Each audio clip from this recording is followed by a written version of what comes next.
In a difficult situation, most people will choose to keep their heads down in an effort to avoid trouble. However, history is full of daring and downright risky acts of defiance, where individuals and leaders have refused to submit to the demands of authority or an enemy, even if doing so endangers their lives or even their entire nation. Here are my choices for 5 of the most incredible acts of defiance in history and the stories behind them. Number 5. The Pueblo Incident.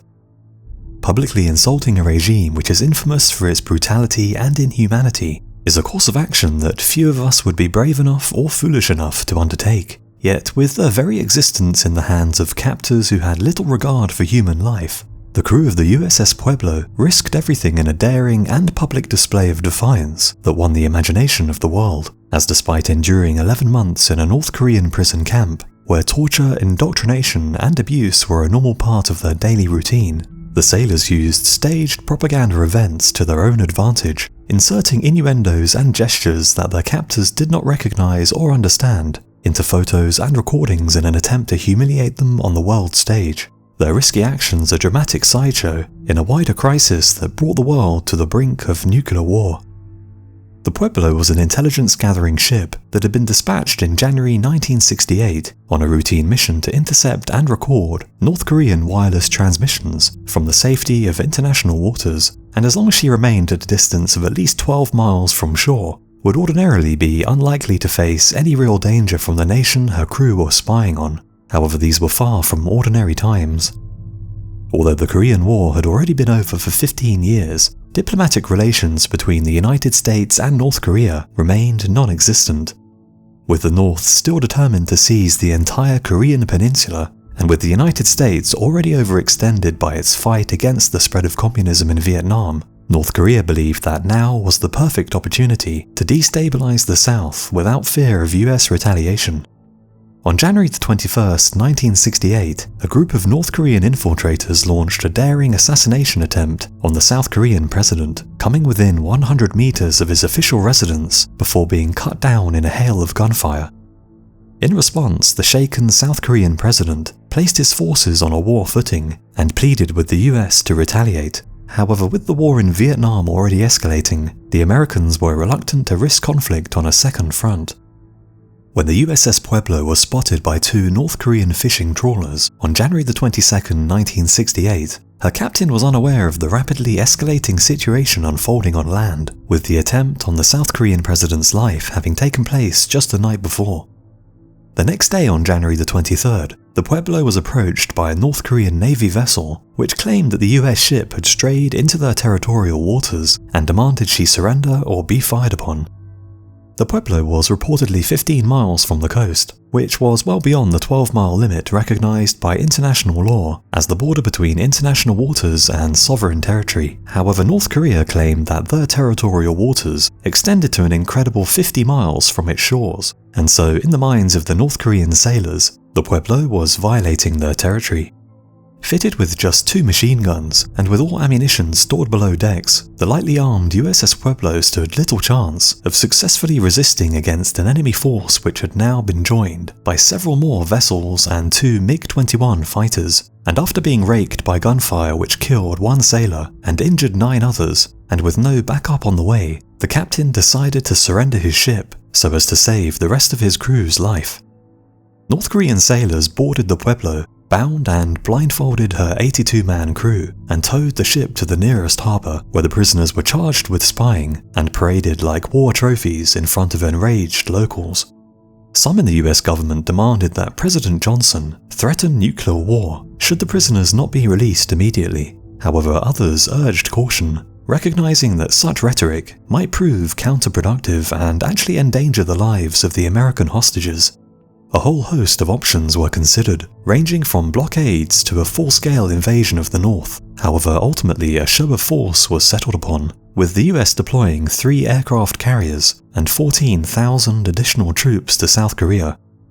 While negotiations over their fate raged on, the 82 American prisoners were subjected to brutal and inhumane treatment, involving frequent beatings, torture, forced indoctrination, and a near-starvation diet that resulted in many of the crew losing as much as 40 pounds in body weight. After suffering countless mock executions, the captain finally agreed to sign a confession when guards threatened to shoot his crew in front of him one by one, and on several occasions the sailors were paraded in front of cameras as unwilling propaganda tools in a crude attempt to pass off the North Korean leadership as benevolent and morally justified in their actions to the watching world.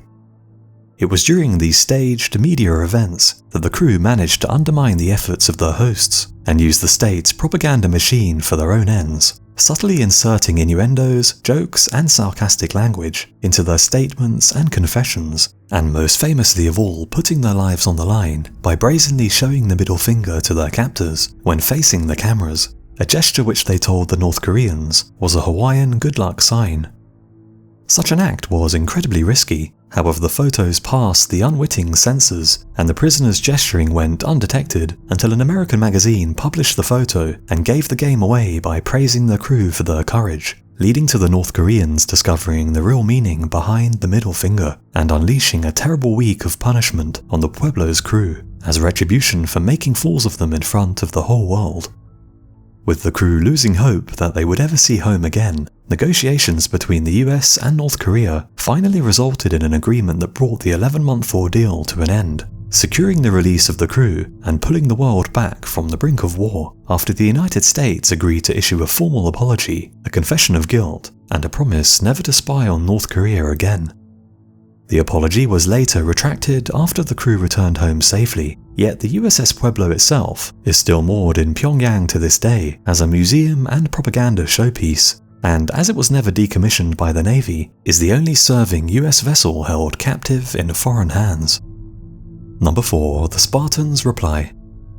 Daring one of the most powerful men in the known world to march on your lands leading an army that had just proved its near invincibility in war would for most people be an ill-advised course of action. However, the Spartans were not a people known for their diplomacy or willingness to back down from a fight, and despite being a shadow of their former glory following a decisive defeat just 25 years prior, the declining warrior-led city-state of Sparta would risk complete annihilation at the hands of the mighty conqueror Philip of Macedon by insulting him not just once, but on 2 separate occasions. Greece had long been a land of competing cities and states that were frequently at war with each other, as multiple factions vied for power and wealth, using complex webs of alliances, shrewd political maneuvers, and when that failed, outright force on the battlefield. However, in the mid-3rd century BC, King Philip II of Macedon instituted a series of military reforms that resulted in the creation of the legendary Macedonian phalanx, and set about using this potent fighting force to bring all of Greece under his control, this revolutionary army securing a string of victories that forced rival Greek states to submit to his rule. Yet despite much of Greece now forced to recognize Macedonian supremacy, in the far south the stubborn Spartans still resisted. The legendary Spartans were not only famous for their prowess on the battlefield, but also for their blunt and terse speech and diplomacy. Spartan men lived simple and tough lives, and were expected to choose their words carefully, avoiding the flowery and elaborate language so favoured by other well-heeled Greeks, instead becoming famous for making their point quickly, using as few words as possible, with Spartan boys deemed to be too verbose with their speech said to have been swiftly punished by having their thumbs bitten. This tendency to get straight to the point resulted in the Spartans uttering some of history's greatest one-liners. At the Battle of Thermopylae, despite being hopelessly outnumbered and surrounded on all sides, King Leonidas rebuffed a Persian offer to avoid a massacre and spare his men if the Spartans simply lay down their weapons, famously replying that the Persians should come and get them. Yet their situation with King Philip was far more dire, since it was not just the fate of an army at stake, but that of the entire Spartan civilization.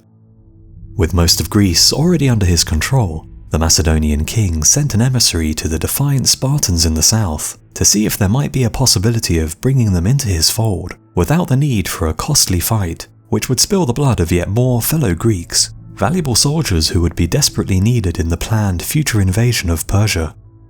His message was simple yet threatening, asking whether the Spartans wished for him and his army to enter their lands as friend or foe.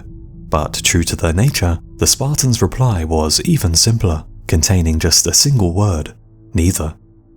Undoubtedly infuriated by their defiance, arrogance, and lack of respect for his immense accomplishment in bringing all of Greece under his rule, Philip sent a second and final message, warning that should Sparta fail to submit immediately, he would wipe them from the face of the earth.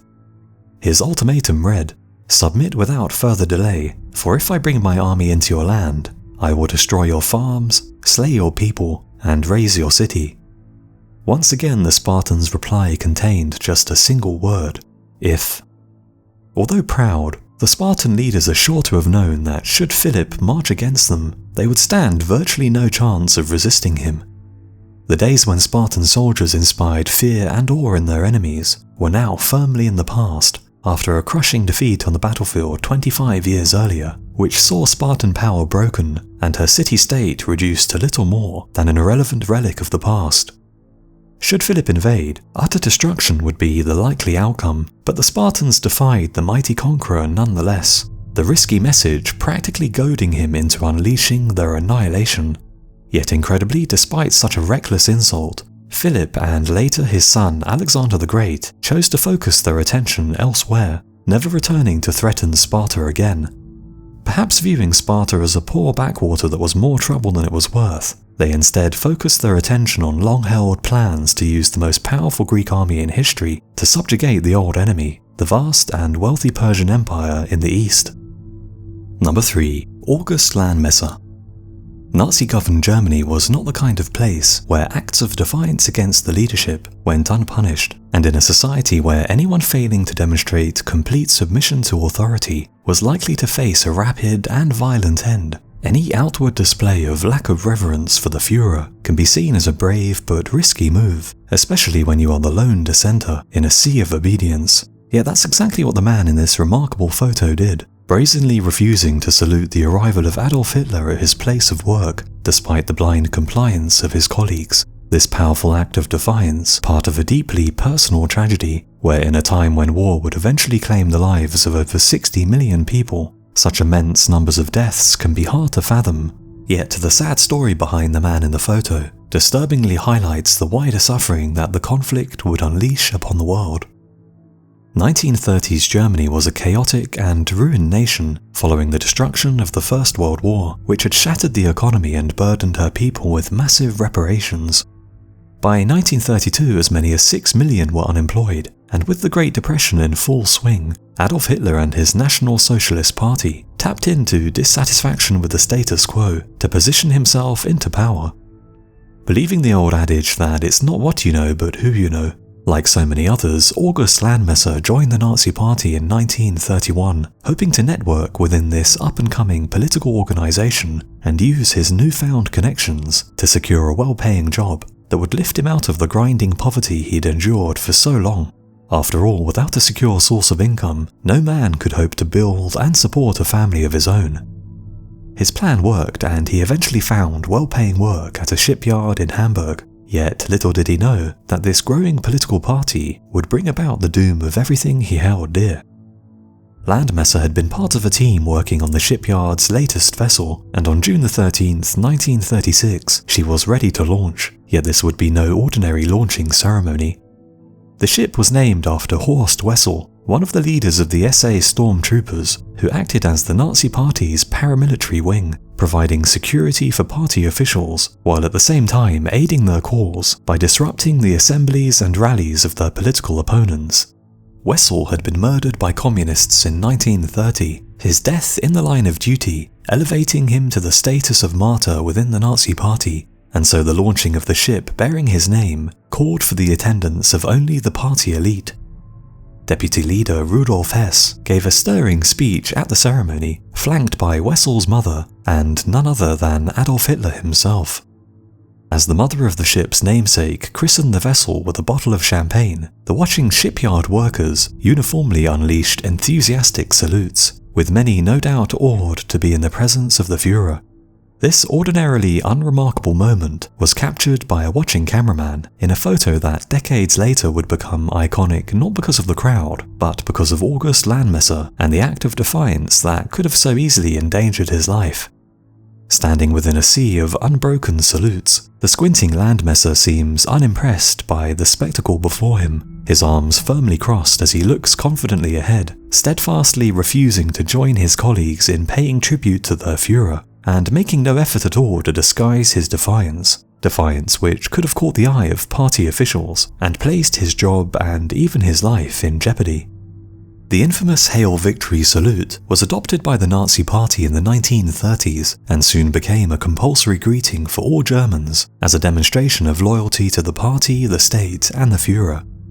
Like all Germans, Landmesser would have been well aware of the pitfalls of withholding the salute so publicly. However, further investigation into the man's personal life reveals he had good reason for his actions. Landmesser met a woman named Irma Eckler in 1934, and the two quickly formed a relationship and became engaged. Their blossoming young love would have been no different from millions of other couples if it were not for one dangerous fact. Irma was Jewish, and in 1930s Germany, relationships between ethnic Germans and Jews were strictly forbidden. Nevertheless, the couple filled out a marriage application in August 1935. However, their request was promptly rejected, and Landmesser was expelled from the Nazi Party, yet he refused to end his relationship with Irma. By October of 1935, Landmesser and Eckler's first daughter was born, and just a few months later this iconic photo was taken at the shipyard. The act of defiance so clearly on display, born from smouldering resentment caused by forbidden love. Landmesser unable to show deference to the man who had reduced the woman he loved and his daughter to second-class citizens. While the photo did not catch the attention of authorities, Landmesser and his family would not enjoy a happy ending. In 1937, as Eckler fell pregnant with their second child, the family tried to escape Germany by fleeing to Denmark. However, they were stopped and arrested at the border, where Landmesser was charged with dishonoring the race under strict Nazi racial laws. Although found guilty, he was later acquitted due to a lack of evidence. However, he was warned in no uncertain terms that should he continue the relationship, more charges would be brought against him. Unwilling to abandon the woman he viewed as his wife, Landmesser publicly continued the relationship, and true to their word, authorities once again arrested him on the 15th of July 1938 and subsequently sentenced him to 2.5 years hard labour in a concentration camp, a price he perhaps was willing to pay. However, little did he know at the time he would never see his wife again. Soon after, Eckler was arrested by the Gestapo and gave birth to her second daughter while in prison. After being separated from her children who were sent to an orphanage, she was taken to various concentration camps, before finally ending up at a facility known as a euthanasia center in February 1942, where she was among an estimated 14,000 murder victims. Landmesser was discharged from prison on the 19th of January 1941, and with no information on the fate of his family, went on to find work as a foreman for a haulage company. However, with the war rapidly turning against the Germans, he found himself forcibly conscripted into a penal battalion in February of 1944, where alongside his fellow convicts, dissidents, and generally unwanted elements of society, he would be used as cannon fodder in missions deemed too dangerous to risk wasting the lives of ordinary soldiers. In a tragic conclusion to the tale, he went missing while fighting in Croatia, and was presumed killed in action just 6 months before the war ended. Number 2. The reply of the Zaporozhian Cossacks.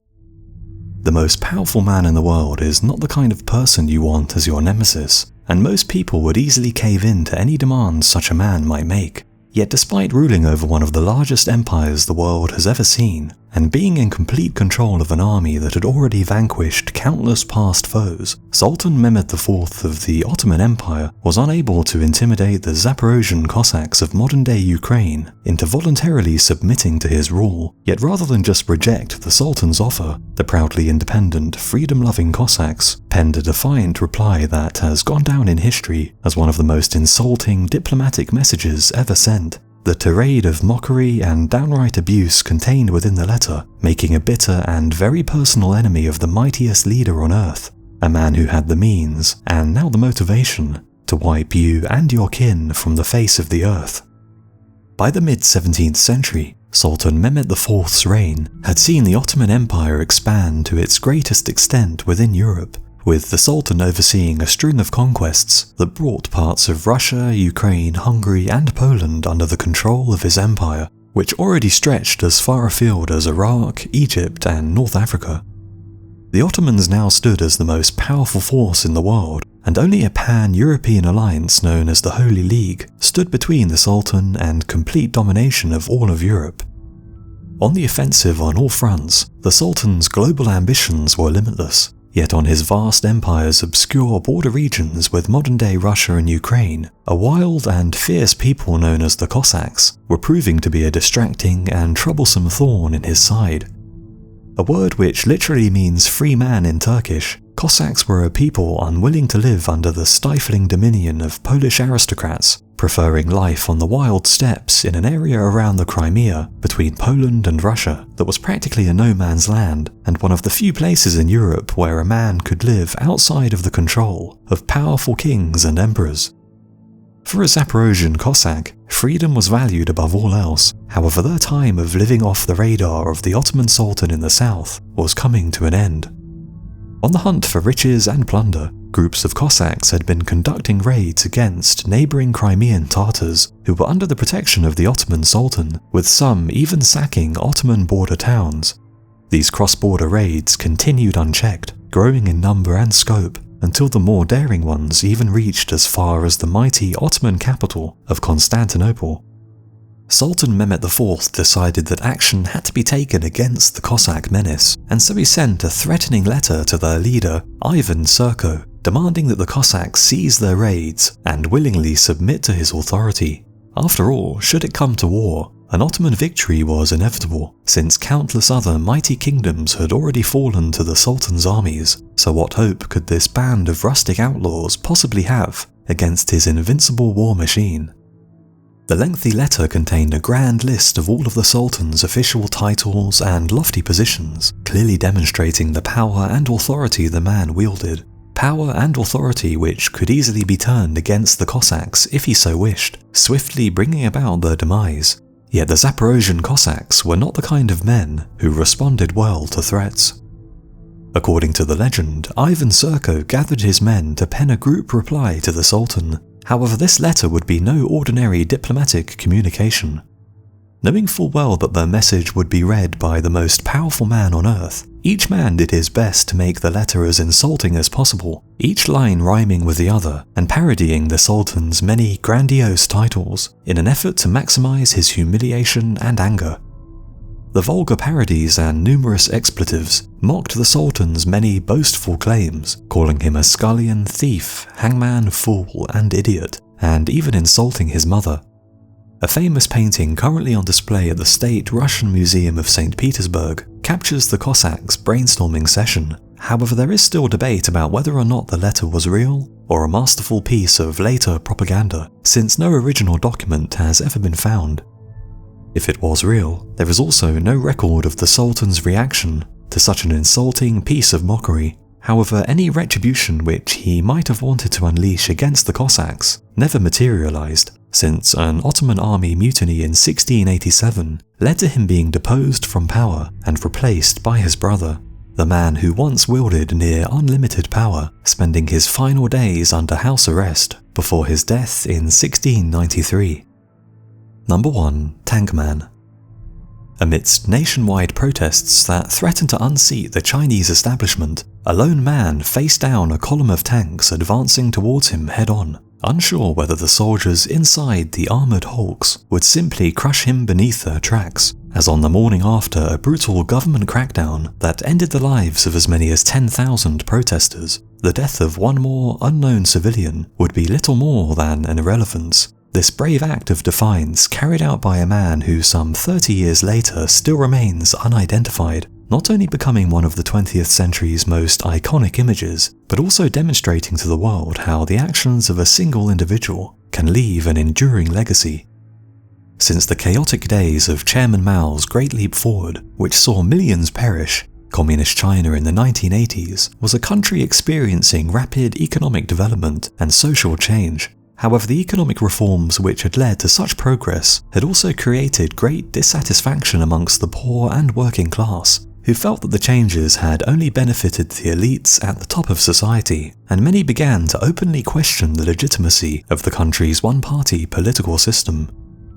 The death of a prominent pro-democracy, anti-corruption campaigner sparked student-led protests that eventually spread across the country, with an estimated 1 million protesters gathering in Beijing's famous Tiananmen Square, demanding a wide range of reforms including greater government transparency, an end to rampant corruption, freedom of the press, and freedom of speech. The protests dragged on for over 6 weeks and were proving increasingly embarrassing for the Chinese leadership, yet it seems as if the imminent arrival of the Soviet Premier Mikhail Gorbachev and the international media spotlights such a state visit would bring with it sparked a sudden urgency by the Chinese government to end the troublesome protests once and for all. Martial law was declared and 300,000 troops were dispatched to the capital with orders to crush any and all opposition, with some suggesting that the 27th Group Army was especially chosen for the mission due to their notoriety for unquestioning obedience and following orders no matter how unpleasant. In the days that followed, the soldiers lived up to their reputation, ruthlessly quelling all unrest with a level of brutality that shocked the watching world. Unarmed demonstrators were cut down with all the tools at the military's disposal, and as many as 10,000 are thought to have been killed in the bloody crackdown which saw people crushed under armoured personnel carriers and injured protesters bayoneted by troops on the ground. Yet just the day after, the soldiers' willingness to kill their own countrymen was demonstrated so disturbingly, one man would put his life on the line in an act of defiance that could have quite easily seen him crushed under the tracks of the massive tanks he dared to defy. An armoured column advancing through a wide avenue found their way forward blocked by a single, unidentified lone protester. Carrying just 2 plastic shopping bags, the defiant gesture seems to have been unplanned. However, perhaps appalled by the events that had unfolded in his city, the man faces down the rapidly advancing tanks in a game of chicken that he seems prepared to lose. Yet incredibly, the massive war machines were brought to a complete halt by the individual who became known as Tankman. The lead tank attempts to drive around the stationary figure rather than run him over. However, each maneuver is once again thwarted as the protester repeatedly steps into the tank's new path. The standoff continues for an incredible 5 minutes before 2 mysterious figures in blue are seen pulling Tankman away and disappearing into a nearby crowd. Who these other 2 people are remains unknown, with optimists suggesting that they were concerned fellow protesters who pulled Tankman from harm's way before government troops could get to him. However, there is also the possibility that they were undercover security agents and were whisking him away to some nefarious facility where he would likely face execution without trial. Conflicting information exists on Tankman's fate, with internal Communist Party of China documents stating that the government were unable to locate him despite conducting a lengthy investigation and search. However, the former Deputy Special Assistant to President Richard Nixon reported that he was executed 14 days later, while other sources suggest he was put in front of a firing squad a few months after the protests were crushed. However, if by some miracle he escaped with his life, it's unlikely that he would ever be willing to come forward, as he's almost certainly still a man marked for death. So those are my choices for 5 of the most incredible acts of defiance in history. I hope you enjoyed the video. Let me know which other defiant acts you would have included in the comments below, and I'll see you again soon.